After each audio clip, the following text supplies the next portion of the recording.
बात करते हैं एंटीबायोटिक पार्ट 2। तो सेल वॉल सिंथेसिस इनहिबिटर हम जानते हैं पेनिसिलिन होता है, सेफेलोस्पोरिन होता है। अब ये जो प्रोटीन सिंथेसिस इनहिबिटर होते हैं इसके अंदर आता है हमारा अमाइनोग्लाइकोसाइड और टेट्रासाइक्लिन। तो कैसे याद रखोगे, प्रोटीन खाओ, साइकिल चलाओ और आमीन बोलो। ठीक है। डीएनए सिंथेसिस इनहिबिटर की बात करें तो डीएनए न्यूज़पेपर के अंदर मेट्रो सिटी जैसे कि फ्लोरिडा का जिक्र होता है। तो मेट्रो सिटी से मेट्रोनिडाजोल हो गया, फ्लोरिडा से फ्लोरोक्विनोलोन हो गया। एंटी मेटाबोलाइट के अंदर सल्फोनामाइड होता है और ट्राई मीथोप्रेम होता है। तो देखो अमाइनो ग्लाइकोसाइड की बात करते हैं। तो अमाइनो ग्लाइकोसाइड के अंदर याद रखना है आपको माइस।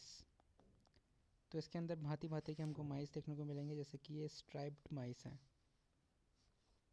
ये क्या है, स्ट्राइप बनी हुई है और इसने ये ट्यूब लगा रखा है, मतलब ये स्ट्रेप्टोमाइसिन है जिसका यूज़ करते हैं हम ट्यूबरकुलोसिस के अंदर। ये देखो इसके पास नियॉन ग्लू स्टिक है, तो ये नियोमाइसिन है जिसका यूज़ करते हैं हम कोलोरेक्टल कैंसर में, प्रोफाइलेक्टली करते हैं, जो भी फ्लोरा होता है उसको साफ़ करने के लिए। ये देखो ये कोबरा है, तो कोबरा से याद रखो टोब्रामाइसिन, जो कि आँखों के लिए देते हैं, आँखों में इलाज के लिए देते हैं। इसके अलावा ये सूडोमोनास इन्फेक्शन के लिए भी देते हैं। एक्चुअली टोब्रामाइसिन जो होती है ना वो ऑप्थेल्मिक सॉल्यूशन में देते हैं, आँखों में ऑप्थेलिकली देते हैं। माइक से याद रखो अमीकासिन, और इसने जेंटलमैन की तरह कपड़े पहन रखे तो जेंटामाइसिन। तो इन सब का यूज़ क्या करते हैं, देखो ये माइक से याद रखना है आपको। इसका प्रोटेस्ट करने आए हैं प्रोटियस, क्लेप्सियला और इकोलाई।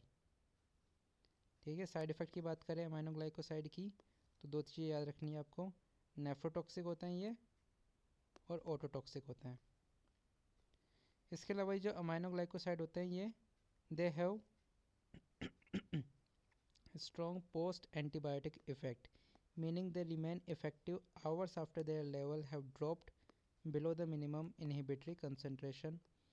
इसके अलावा ये जो अमाइनोग्लाइकोसाइड होते हैं ये एसिटाइलकोलिन के रिलीज को भी क्या करते हैं, इनहिबिट करते हैं। तो it will lead to weakness और पैरालिसिस।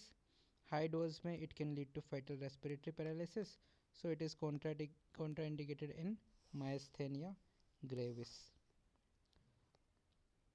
बात करता है टेट्रासाइक्लिन की। तो टेट्रासाइक्लिन के लिए हमारे पास एक निमोनिक है, कपिल देव। कैसे, किडनी फेलियर लेकिन डॉक्सीसाइक्लिन नहीं कराता है, ये बात ध्यान रखना। ए से anti anabolic effect, okay. P से याद रखना है फोरोटॉक्सिसिटी। आई से याद रखना है इंसिपिडस डायबिटीज़, इंसिपिडस कोज करा सकता है। एल से याद रखना है लिवर फेलियर।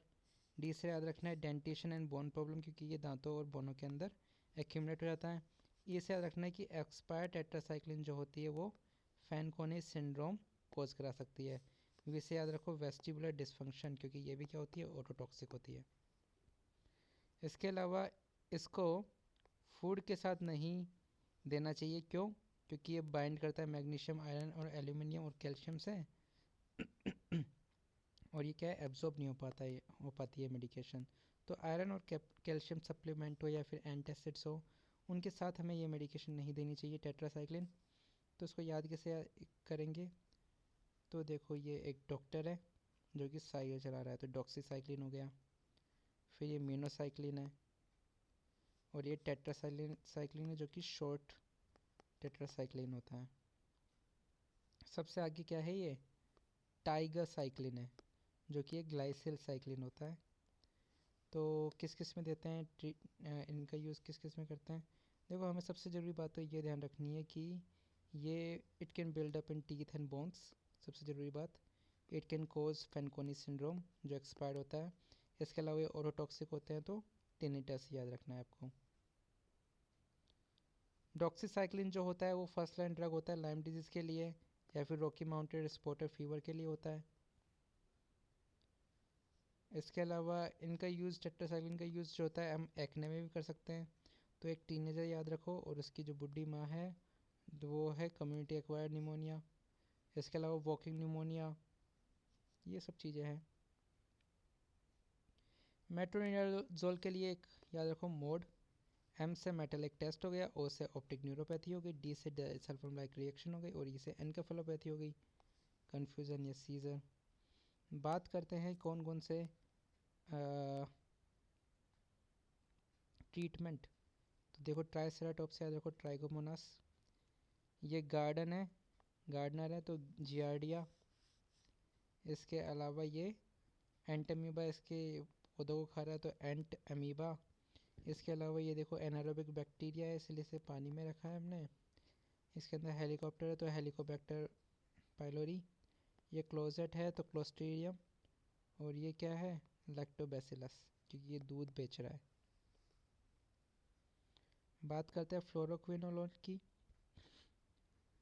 तो फ्लोरोक्विनोलोन के अंदर फ्लोक्सासिन याद रखना है। इसके अलावा हमको इसके अंदर न्यू फ्लोक्सासिन कौन कौन सा है और ओल्ड कौन सा है, ये ध्यान रखना है। तो ओल्ड के अंदर हमको याद रखना है ये जो सिप ले रहा है, सिप ले रहा है इसकी, तो ये सिप्रोफ्लोक्सासिन हो गया। हाँ, और इसका यूज़ करते हैं हम किस में, स्यूडोमोनास के इन्फेक्शन में देते हैं हम सिप्रोफ्लोक्सासिन। ये जो नए होते हैं ये रेस्पिरेटरी बग भी कहलाते हैं, लिवोफ्लोक्सासिन, मॉक्सीफ्लोक्सासिन, जेमीफ्लोक्सासिन। क्यों? क्योंकि ये हॉस्पिटल अक्वायर्ड न्यूमोनिया के ट्रीटमेंट में यूज़ किया जाता है। हम जानते हैं फ्लोरोक्विनोलोन जो होता है वो ट्यूबरकुलोसिस में भी दे सकते हैं। इसके साइड इफ़ेक्ट इंपॉर्टेंट है, सबसे ज़्यादा इंपॉर्टेंट साइड इफ़ेक्ट है टेंडनाइटिस, ये आपको याद रखना ही रखना है। इसके अलावा पेरिफेरल न्यूरोपैथी भी होती है, लॉन्ग क्यूटी सिंड्रोम भी होता है। हार्मफुल होता है बच्चों के लिए क्योंकि बच्चों की जो कार्टिलेज होती है उस पर ये बुरा प्रभाव डालता है। So this is all you need to know about the fluoroquinolones. बात करते हैं सल्फोनामाइड की। तो सल्फोनामाइड की साइड इफ़ेक्ट की बात करते हैं। तो देखो ये एक आदमी है जिसको ये क्या हो गया, रैश हो गया, तो हाइपर सेंसिटिविटी हो गई। ठीक है, इसके एक हाथ में इसको क्या मिला, ये क्रिस्टल्स मिले। हाँ, तो क्रिस्टल यूरिया याद रखना है साइड इफ़ेक्ट। ओके।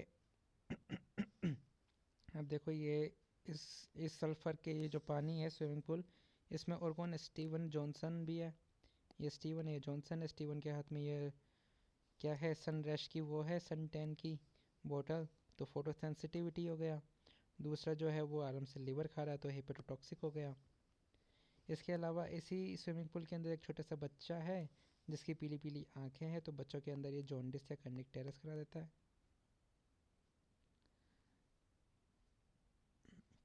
इस पॉन्ड के अंदर देखो खून के ये बहुत सारे धब्बे हैं, क्योंकि ये जो है ये खा रहा है, तो इससे याद रखो कि G6PD डेफिशिएंसी। देखो इसके अंदर आपको याद रखना है कि एक तो स्विमिंग पूल है और एक टेम्पल है, तो बीच में एक रास्ता बना हुआ है TMP SMX का, जहाँ पे ये बना हुआ है और ये बना हुआ है, मतलब ट्रेवलर्स डायरिया और UTI के लिए दे सकते हैं इनको। अब बात करते हैं ट्राइमिथोप्रिम की। तो इस टेम्पल के आगे बहुत सारी ये बोनों का वो लगा हुआ है, जमा पड़ा, तो मतलब बोन मेरो सप्रेशन इसका साइड इफ़ेक्ट होता है। और किसके ट्रीटमेंट में दे सकते हैं हम इनको, न्यूमोसिस्टिस जेरोवेसी के ट्रीटमेंट में हम देते हैं TMP और SMX। मेनली इनको क्या मिला के देते हैं, इसके अलावा मरसा के ट्रीटमेंट में भी दे सकते हैं।